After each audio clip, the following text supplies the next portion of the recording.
Hello students, I hope you all are fine. My name is Manisha and I am your biology educator. And today we are going to study about the endomembrane system. In the last class we have already done the cell membrane and the starting of the cell chapter, and we are continuing with this chapter now. So let's start with the video. Endomembrane system, जैसे कि आप इस diagram में देख पा रहे हो, ये this is the nucleus, this is the nuclear part, the nucleus, and ये कनेक्टेड जो है इन फोल्डिंग्स, ये आपको दिख रही है अलग अलग तरह के इन foldings. This is what, this is the endoplasmic reticulum. Endoplasmic reticulum smooth and rough, we all know about that. And then there are Golgi apparatus और गोल्जी apparatus, राइट. तो आज हम इन्हीं दोनों के बारे में बेसिकली पढ़ने वाले हैं इसके अंदर. तो स्टार्ट करते हैं with the chapter. Endoplasmic reticulum discovered by Potter and Thomson. Name given by the Potter. Discovery किसने किया था एंड नेम किसने दिया था, ये भी इम्पॉर्टेंट है बिकॉज सेल चैप्टर में एक्चुअली डिस्कवरीज और जो नेमिंग सिस्टम है वो आपको याद रखना चाहिए. ये क्वेश्चंस के फ्रेम में आ सकते हैं. Interconnecting system of membrane connected with the plasma lemma as well as the nuclear envelope. तो ये एक इंटरकनेक्टेड सिस्टम है मेम्ब्रेन्स का. यहाँ पे बहुत सारी मेम्ब्रेन्स जो है वो इंटरकनेक्टेड रहती है और बेसिकली वो कहाँ से कनेक्ट होती है, वो न्यूक्लियर एनवेलप से कनेक्ट होती है, जैसे कि अभी हमने पिछले वाले डायग्राम में देखा था. Quite extensive in metabolically active cells, example cells of pancreas, liver etcetera. तो ये है एक्सटेंसिव मीन्स बहुत ज़्यादा फैला हुआ होता है. ये एक तरह से एंडोमेम्ब्रेन सिस्टम जब हम बोल रहे हैं मीन्स साइटोप्लाज्म का जो एंडोमेम्ब्रेन स्केलेटल है वो इसी से बना होता है. ठीक है, एक्सटेंसिव होता है और इसके अंदर कौन से सेल्स आते हैं, जैसे कि सेल्स ऑफ पैंक्रियाज, लिवर, जो मेटाबॉलिकली एक्टिव प्लेसेस हैं वहाँ के सारे cells, like muscle cells, all cells, right. अब ये कहाँ कहाँ एब्सेंट होता है ये इंपॉर्टेंट है बिकॉज एक्सेप्शंस ऑब्वियसली इंपॉर्टेंट होते हैं बायोलॉजी में, क्वेश्चंस के फॉर्म में बहुत आते हैं. तो ये एग्स के अंदर एब्सेंट होता है. मेच्योर आरबीसीज, मेच्योर आरबीसीज में बेसिकली सारे ही ऑर्गेनेल्स लाइक न्यूक्लियस और सारे जो सेल ऑर्गेनेल्स हैं वो एब्सेंट होते हैं. ये आपको पता है बिकॉज आरबीसीज को सरफेस एरिया की ज़रूरत होती है जिससे कि वो ज़्यादा ऑक्सीजन कैरी आउट कर सके. जितनी ज़्यादा ऑक्सीजन होगी उतना हमारी बॉडी के लिए एफिशिएंट होगा और वही जो है ट्रैवल होके पूरी बॉडी में हमें ऑक्सीजन प्रोवाइड कराता है. तो और किसी सेल ऑर्गेनेल का रहने का स्पेस नहीं होता है जिससे कि वो ज़्यादा ऑक्सीजन को कैरी कर सके. तो मेच्योर एरिथ्रोसाइट्स में ज़्यादातर जो है एब्सेंट ही होते हैं सब चीज़ें. एम्ब्रियोनिक सेल्स में एब्सेंट होता है. एम्ब्रियोनिक रेस्टिंग सेल्स में, अगर कोई सेल रेस्टिंग स्टेज में है, ठीक है, तो उसमें एब्सेंट होगा. एंड प्रोकैरियोटिक सेल्स में ऑब्वियसली. तो यहाँ पे एंडोप्लाज्मिक रेटिकुलम एब्सेंट रहता है. ये पॉइंट याद रखिएगा. अगेन एक्सेप्शंस क्वेश्चन फॉर्म में आते हैं, डायरेक्टली नहीं तो इनडायरेक्टली आपसे क्वेश्चन पूछ लिया जाएगा. नीट में थोड़ा सा स्टेटमेंट के फॉर्म में भी आ सकते हैं, और अगर जैसे आप बोर्ड्स के एग्ज़ाम की बात करें तो उसमें टिक द करेक्ट ऑप्शन में आ सकते हैं, मल्टीपल चॉइस टाइप में आप आ सकते हैं. ठीक है, अब देखिए एंडोप्लाज्मिक रेटिकुलम जो है वो इस 3 टाइप का ये स्ट्रक्चर जो है मिलता है. बेसिकली 3 टाइप के स्ट्रक्चर्स में ये डिवाइडेड रहता है, या 3 फॉर्म्स में बोल सकते हैं. फर्स्ट है cisternae, then vesicles and then tubules.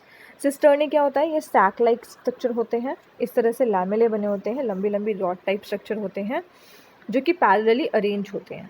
ठीक है, ये ज़्यादातर जो सिस्टर्ने जो है वो सिंथेटिक एक्टिविटी में होते हैं. जैसे कि आप इसमें देख पा रहे हैं, इसमें आपको राइबोसोम्स अटैच मिल रहे हैं. ऊपर ये जो बीड लाइक स्ट्रक्चर है, दीज आर राइबोसोम्स. अगर राइबोसोम्स हैं तो ऑब्वियसली ये सिंथेसिस में ज़्यादातर हेल्प करेंगे. राइबोसोम्स पता है आपको, प्रोटीन फैक्ट्री होते हैं सेल के. तो अगर राइबोसोम अटैच है तो वो सिंथेटिक जो पर्पसेस हैं, सिंथेटिक जो फंक्शंस हैं उसमें हेल्प करेंगे ज़्यादा. Then there is vesicles. Vesicles क्या होते हैं, ये ओवल या राउंडेड स्ट्रक्चर होते हैं और वेसिकल्स स्मॉल होते हैं एंड ये आइसोलेटेड रहते हैं, मतलब अलग अलग पड़े रहते हैं साइटोप्लाज्म के अंदर. इनको हम माइक्रोसोम्स भी बोलते हैं. वेसिकल्स को हम एक दूसरा वर्ड भी है इसका, माइक्रोसोम. ठीक है, तो अगर आपसे वेसिकल ना आके क्वेश्चन में माइक्रोसोम लिखा हो तो आपको पता होना चाहिए कि एंडोप्लाज्मिक रेटिकुलम की बात कर रहे हैं. क्योंकि बेटा अगर देखो क्वेश्चंस आते हैं ना तो वो इसी तरह से घूमते हैं. अब बेसिकली देखो डायरेक्टली तो आपको नहीं मिलने वाले हैं question, like line wise line एकदम ऐसी छाप के आ जाए। तो क्वेश्चन को फ्रेम करने में जो चेंजेस होते हैं वो इन्हीं वर्ड्स की वजह से होते हैं। तो आपको हर एक ये वर्ड्स जो हैं, डिटेल्स जो हैं वो याद रखनी हैं, ठीक है। And the third form is tubules. The last one is tubule. Tubular form में होगा, ट्यूब लाइक एक्सटेंशंस होते हैं। ये कनेक्टेड भी हो सकते हैं सिस्टर्न या वेसिकल से, या फिर सिंपली अलग भी हो सकते हैं, ठीक है। इरेगुलर, रेगुलर, ब्रांच, अनब्रांच किसी भी तरह का हो सकता है। अब ज़रूरी नहीं है कि सारे के ऊपर राइबोसोम प्रेजेंट हो, विदाउट राइबोसोम भी ये प्रेजेंट हो सकता है। Fine. So these are the 3 forms of endoplasmic reticulum. इस 3 तरह में एंडोप्लाज्मिक रेटिकुलम मिलता है। Now let's move. यही मैंने आपको पॉइंट अभी एक्सप्लेन किया। Can exist in 3 forms, cisternae, vesicles and tubules.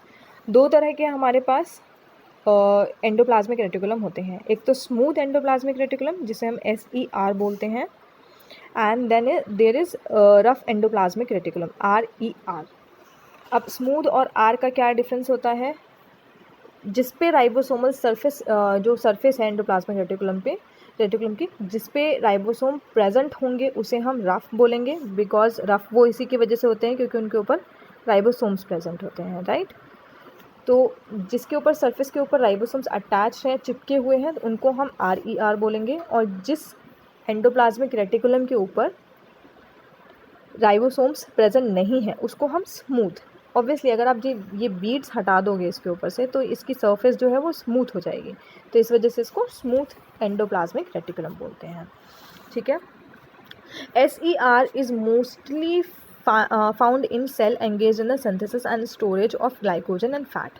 अब देखो, अगर स्मूथ है तो ऑब्वियसली यहाँ पे प्रोटीन सिंथेसिस का काम तो नहीं हो रहा होगा, तो प्रोटीन के अलावा क्या होता है सिंथेसिस? ग्लाइकोजन का होता है, फैट का होता है, ठीक है।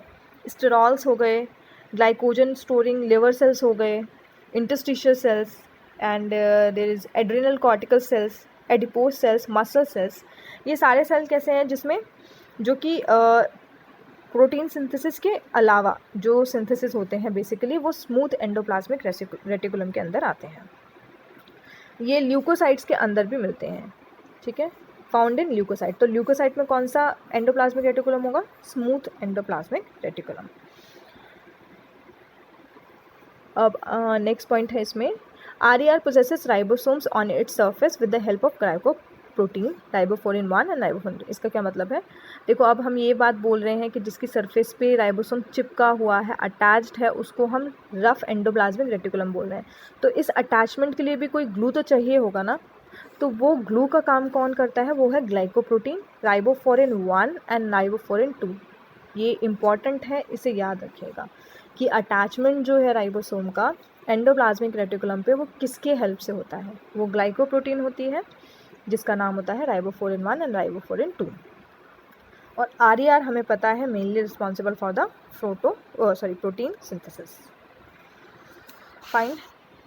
अब चलते हैं नेक्स्ट। ये वही एंडोस्पर्मियन सिस्टम है जो मैंने आपको अभी स्टार्टिंग में दिखाया था।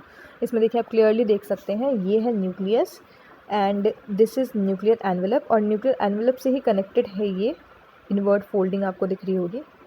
यहाँ पे आप देख सकते हैं कोई भी राइबोसोम अटैच नहीं है, ये स्मूथ एंडोप्लाज्मिक रेटिकुलम है। And there is rough endoplasmic reticulum जिसकी सरफेस पे राइबोसोम्स अटैच्ड हैं। ये ट्रांसपोर्ट वेसिकल है। ट्रांसपोर्ट वेसिकल जो है प्रोटीन जो है ये गोल्गी एपरेटस में पहुंचा रहा है। गोल्गी एपरेटस से स्मॉल वेसिकल्स बनेंगे एंड देन प्रोटीन सिक्रेट हो जाएगा। ये पूरा हम प्रोसेस पढ़ेंगे, इससे पहले हम आगे चलते हैं। So this is endoplasmic reticulum. इसमें हमने उसके स्ट्रक्चर के बारे में पढ़ लिया, किस तरह का स्ट्रक्चर होता है। अब क्या है फंक्शंस? बेसिकली फंक्शंस ही हैं जो इम्पॉर्टेंट हैं क्योंकि यही क्वेश्चन के फॉर्म में आते हैं। Make a network and keeps the various organelle in their place. अगर हम कोई मैश वर्क बना रहे हैं और उसके अंदर कुछ ऑर्गेनेलीज हैं तो वो इसीलिए है कि जो ऑर्गेनेलीज हैं या जो ऑब्जेक्ट्स हैं वो एक जगह पर टिके रहें, अपने प्लेस पर टिके रहें, इधर उधर भागे नहीं, क्योंकि साइटोप्लाज्म विस्कस है, दैट इज़ स्ट्रीमिंग चल रही है, विस्कस है, उसके अंदर मूवमेंट है। तो अगर ऑर्गेनेल्स अपने प्लेस पे नहीं रहेंगे तो आगे के प्रोसेस में गड़बड़ हो सकती है। सो इसलिए हम ये एक नेटवर्क का काम करता है जो कि सारे ऑर्गेनेल्स को उनके प्लेस पर बनाए रखता है। Okay, next is glycosylation. Glycosylation क्या होता है? यहाँ पे जो पॉलीपेप्टाइड एक्चुअली बनते हैं, ठीक है, उसमें बेसिकली ये एक तरह का प्रोसेस होता है जिसमें जो कार्बोहाइड्रेट्स है उसमें कोई ना कोई फंक्शनल ग्रुप आके अटैच होता है, ठीक है। हाइड्रोक्सिल ग्रुप हो सकता है, कोई सा भी ग्रुप हो सकता है, तो उसको हम ग्लाइकोसाइलेशन बोलते हैं। साइलेशन मीन्स अटैचमेंट, ग्लाइको मीन्स कोई भी शुगरी पार्ट लाइक कार्बोहाइड्रेट या फिर कोई भी और शुगरी पार्ट, उसमें अगर आके कोई हाइड्रोक्सिल ग्रुप या फिर कोई अदर फंक्शनल ग्रुप अटैच हो रहा है तो उसको हम ग्लाइकोसाइलेशन बोलते हैं। तो ये प्रोसेस भी एंडोप्लाज्मिक रेटिकुलम के अंदर होता है। Then protein and enzyme synthesis, yes, because enzyme is also a kind of protein, तो प्रोटीन और एंजाइम का सिंथेसिस होता है यहाँ पे। Then ACR helps in the formation of visual pigments from vitamin A, ये इंपॉर्टेंट है, इसको याद रखेगा। स्मूथ एंडोप्लाज्मिक रेटिकुलम क्या करता है? ये विजुअल पिगमेंट्स बनाता है from vitamin A in the retinal cell. Vitamin A से रेटिना की जो सेल्स होती हैं उसके अंदर विजुअल, वही कोन एंड रॉड्स, जो विजुअल पिगमेंट्स होता है उसको बनाने में हेल्प करता है smooth endoplasmic reticulum. Smooth endoplasmic reticulum possesses enzymes bodies called glycosome. इसके अंदर जो एंजाइम्स प्रेजेंट होंगे उसको हम ग्लाइकोसोम बोलेंगे। तो ये टर्म्स भी आपको याद रखने हैं कि अगर इसके अंदर जो प्रेजेंट है उसको हम क्या बोलेंगे। स्मूथ एंडोप्लाज्मिक रेटिकुलम जो है, अगर जैसे कि ये मान लीजिए कोई रफ एंडोप्लाज्मिक रेटिकुलम है, अगर ये किसी कारण से ये राइबोसोम्स इससे डिटैच्ड हो जाते हैं, हट जाते हैं, तो वो as a smooth endoplasmic reticulum ही वर्क करेगा, ठीक है। अब एक ये बहुत इंपॉर्टेंट पॉइंट है, as sarcoplasmic reticulum it stores calcium ion for the release during muscle contraction. जो मसल कॉन्ट्रैक्शन होता है हमारी बॉडी का, उसके लिए कैल्शियम आयन प्रोवाइड कराता है ये, और इसको हम बोलते हैं सार्कोप्लाज्मिक रेटिकुलम, जो कि एक टाइप ही है एंडोप्लाज्मिक रेटिकुलम का। बिकॉज वो मसल के रीजन में प्रेजेंट है इसलिए हमने उसको रीजनल वाइज या ओरिजिन वाइज उसको बोल दिया है सार्कोप्लाज्मिक रेटिकुलम, ठीक है, बिकॉज उसका जो प्रोसेस है वो वहीं पे है, ठीक है। मसल्स के अंदर प्रेजेंट है, मसल के अंदर वर्क कर रहा है, तो उस रीजन के अकॉर्डिंग हमने उसको सार्कोप्लाज्मिक रेटिकुलम नाम दे दिया। और ये क्या करता है? ये रिलीज़ कराता है calcium ion. Calcium ion provide कराता है मसल कॉन्ट्रैक्शन के लिए। सो ये सारे जो थे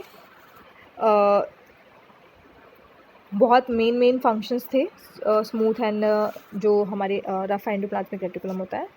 और भी काफ़ी सारे फंक्शंस होते हैं, अगर आप बुक्स में देखेंगे तो बहुत अलग अलग तरह के फंक्शन होते हैं, but these are the main functions जो कि क्वेश्चन फॉर्म्स में आते रहते हैं।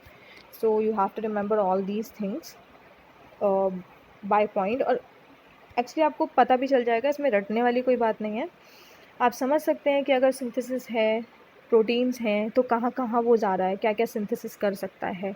अगर स्मूथ है तो वो ऑब्वियसली फ़ैट और जो स्टेरॉइड्स होंगे उसके कंटेंट में हेल्प करेगा, या उससे रिलेटेड कुछ चीज़ सिंथेसिस हो रही है तो उसमें हेल्प करेगा, ठीक है। तो ये चीज़ें आप समझ सकते हैं। अब हम आगे बढ़ते हैं। ये हो गया फंक्शन। अब इसमें क्या है, एंडोमेम्ब्रेन सिस्टम के अंदर आएगा गोल्गी कॉम्प्लेक्स। गोल्गी एपरेटस भी बोलते हैं इसको, डाल्टन कॉम्प्लेक्स भी बोलते हैं, एपरेटो रेटिकुलरी भी बोलते हैं। तो अलग अलग वर्ड्स हैं, अलग अलग नाम हैं। ये कॉम्प्लेक्स होता है जिसके अंदर आपको वही वेसिकल्स, ट्यूब्यूल्स और वैक्यूल्स मिलेंगे सिस्टर्ने, तो उन सब चीज़ों से मिलकर ये बना होता है। This is recognised by Camillo Golgi या Camillo Golgi in the nerve cells by the means of metallic impregnation method, ठीक है। तो ये एक प्रोसेस है मेटालिक इम्प्रिगेशन मैथड, जिसके थ्रू उन्होंने अलग किया था गोल्गी, जो कैमिलो गोल्गी थे उन्होंने गोल्गी कॉम्प्लेक्स को अलग किया था नर्व सेल्स के अंदर, उन्होंने देखा था ये। In all the eukaryotic cells except sieve tubes of plants, sperms of bryophyta, pteridophyta and the RBCs of mammals, इन सब के अंदर ये नहीं मिलता है। तो again it is important point because this is the exceptions. Exceptions हमेशा क्वेश्चंस में पूछे जाते हैं। Golgi apparatus is formed of a number of unconnected units called dictyosomes. Dictyosomes क्या होते हैं? Golgi apparatus जो है, अगर उसमें से हम जो ये अभी मैंने आपको दिखाया था डायग्राम में, ये अगर हम इन पार्ट्स को या इन वेसिकल्स को अलग अलग कर दें तो इसको हम बोलेंगे डिक्टियोसोम, ठीक है। तो अगर हम बोलें जैसे प्रोटीन की यूनिट होती है अमाइनो एसिड्स, वैसे ही गोल्गी एपरेटस या गोल्गी कॉम्प्लेक्स की यूनिट क्या होगा? डिक्टियोसोम। यहाँ पे 4 तरह के पार्ट्स होते हैं, जैसे कि एंडोप्लाज्मिक रेटिकुलम में था, cisternae, tubule, vesicle and vacuoles. अब आगे चलते हैं। ये रहा बहुत सुंदर सा इसका डायग्राम। यहाँ पे आपको एक सिस और एक ट्रांस फेज करके दिख रहा होगा, ठीक है। एंड यहाँ पे आपको वेसिकल्स दिख रही हैं जो कि बन रही हैं। ओके, ये है न्यूली फॉर्म वेसिकल्स। अब ट्रांस फेज जो होती है वो मैच्योरिंग फेज होती है। यहाँ पे मैच्योर्ड वाला जो हिस्सा होता है गोल्गी कॉम्प्लेक्स का वो होता है, और जो सिस फेज होती है उसको हम बोलते हैं फॉर्मिंग फेज। फॉर्मिंग फेज, ठीक है, एक second, this is forming phase. तो ये बनती बनती जाती है, यहाँ से बनती है, यहाँ से बनना स्टार्ट होती है, देन जो नीचे नीचे आते जाते हैं वो मैच्योर हो जाती है, ठीक है। तो सिस और ट्रांस का मतलब समझ में आया। Cis is the forming phase and the trans is the maturing phase. ये आप देख सकते हैं यहाँ पे ये सिस्टर्ने हैं इसके। दीज आर द ल्यूमेन, जो खाली जगह है उसको हम बोलेंगे ल्यूमेन। ये सिक्रीटरी वेसिकल्स हैं, सिक्रीटरी वेसिकल्स जो कि बेसिकली प्रोटीन को जो है ट्रांसपोर्ट करने का काम करेगी सेल के बाहर। अब आते हैं आगे। फर्स्ट जिसका काम अभी मैंने आपको बताया सिक्रीटरी वेसिकल्स, तो इसका मेन काम क्या है? सिक्रीशन का। ये पैकेजिंग का काम करती है। ये प्रोडक्ट को एक तरह से बाहर पैकेजिंग में करके प्रोडक्ट को जो कि आप प्रोडक्ट आप समझ सकते हैं, अगर आप एंडोप्लाज्मिक रेटिकुलम की बात करें तो वहाँ पे कुछ ना कुछ सिंथेसाइज ही हो रहा होगा, या तो फैट या तो प्रोटीन, ठीक है। तो उनको सिंथेसाइज अब हो चुका है तो ऑब्वियसली सेल के बाहर उन्हें पहुँचाना है। अब सेल के बाहर पहुँचाने का काम क्या करेगा? गोल्गी एपरेटस करेगा। ये सॉल्युबल प्रोटीन्स जो है उनको एक कोट के अंदर पैकेजिंग करके प्रोडक्ट को बाहर करता है। तो इसको हम बोलते हैं एक्सोसाइटोसिस। एक्सोसाइटोसिस, सेल से किसी भी सॉलिड मटेरियल का बाहर निकलना कहलाता है एक्सोसाइटोसिस, या फिर इसको हम रिवर्स पिनोसाइटोसिस भी बोल सकते हैं, ठीक है। पिनोसाइटोसिस पता ना, सेल से लिक्विड फॉर्म में कुछ भी बाहर निकलना, और अगर रिवर्स हो रहा है मीन्स अंदर की तरफ आना, ठीक है, लिक्विड प्रोडक्ट्स का अंदर की तरफ आना। देन नेक्स्ट है ग्लाइकोप्रोटीन एंड ग्लाइकोलिपिड्स। अब अगर प्रोटीन्स बने हैं, लिपिड बने हैं, तो उनका भी यहाँ पे जो सिंथेसिस हुआ है, सिंथेसिस होने के बाद ये क्या करेगा? ये उनको भी कंबाइन करेगा। जो गोल्गी एपरेटस है, प्रोटीन जो बनता है रफ एंडोप्लाज्मिक रेटिकुलम से, और जो लिपिड बनता है स्मूथ एंडोप्लाज्मिक रेटिकुलम से, उसमें अटैच कराता है कार्बोहाइड्रेट को। कार्बोहाइड्रेट के अटैच करने के बाद ये क्या बन जाते हैं? ग्लाइकोप्रोटीन और ग्लाइकोलिपिड, ठीक है। तो कंबाइन कराने का काम क्या कर रहा है? गोल्गी एपरेटस कर रहा है। जो प्रोटीन बना रहे हैं, जो फैट बना रहे हैं एंडोप्लाज्मिक रेटिकुलम, उसके बाद वो गोल्गी एपरेटस में आते हैं। यहाँ पे कार्बोहाइड्रेट उसमें अटैच होगा या कंबाइन होगा, और उसके बाद वो ग्लाइकोप्रोटीन या ग्लाइकोलिपिड के फॉर्म में आगे जाएगा। हार्मोन सिंथेसिस का बहुत इंपॉर्टेंट ये वर्क है। हार्मोन सिंथेसिस कराते हैं, ठीक है, एंड मतलब हेल्प करते हैं सिंथेसिस ऑफ पिगमेंट्स के सिंथेसिस में भी ये हेल्प करते हैं। Formation of acrosome, this is very important.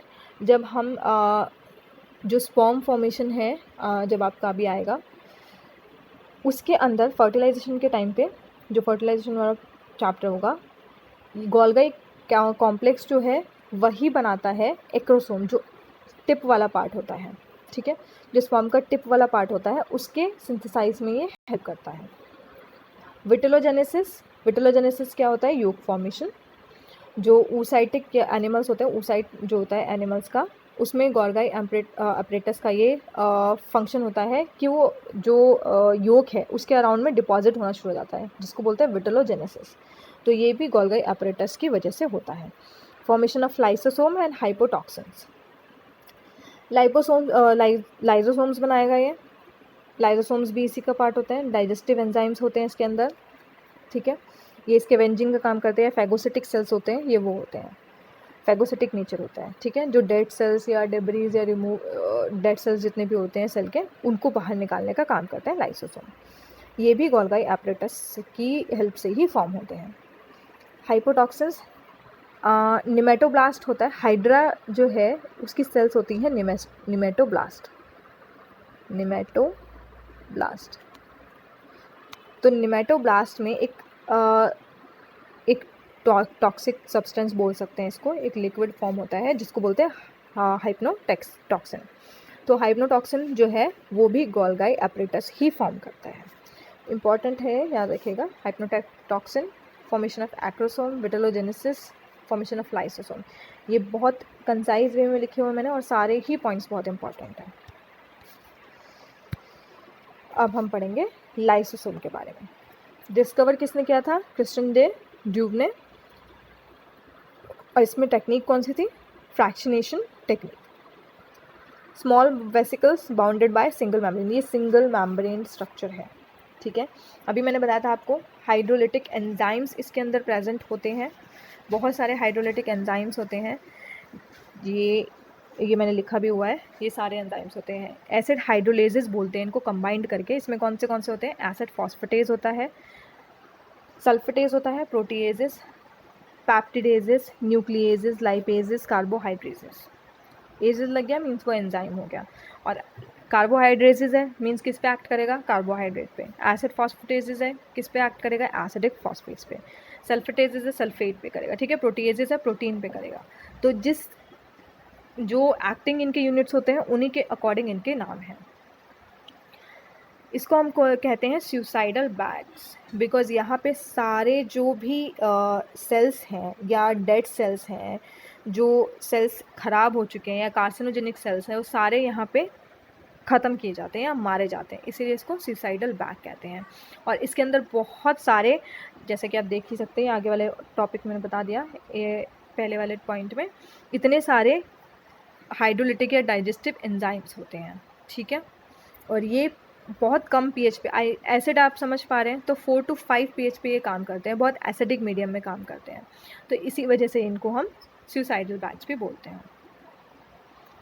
ये सारे एनिमल्स में प्रेजेंट होता है एक्सेप्ट आरबीसी। आरबीसी के अंदर कुछ भी नहीं होता। तो अगर कोई क्वेश्चन आ रहा है तो आप और आपको आरबीसी दे रखा है तो कोई भी सेल ऑर्गेनेल इसमें प्रेजेंट नहीं होता, आप आँख बंद करके उसको टिक कर सकते हैं।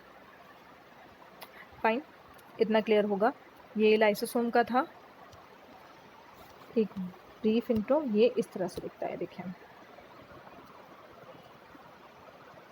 This is the lipid layer, ये ऊपर की मेम्ब्रेन है। ये ग्लाइकोसाइलेटेड मेम्ब्रेन है, ट्रांसपोर्ट प्रोटीन, ये हम आगे भी समझेंगे।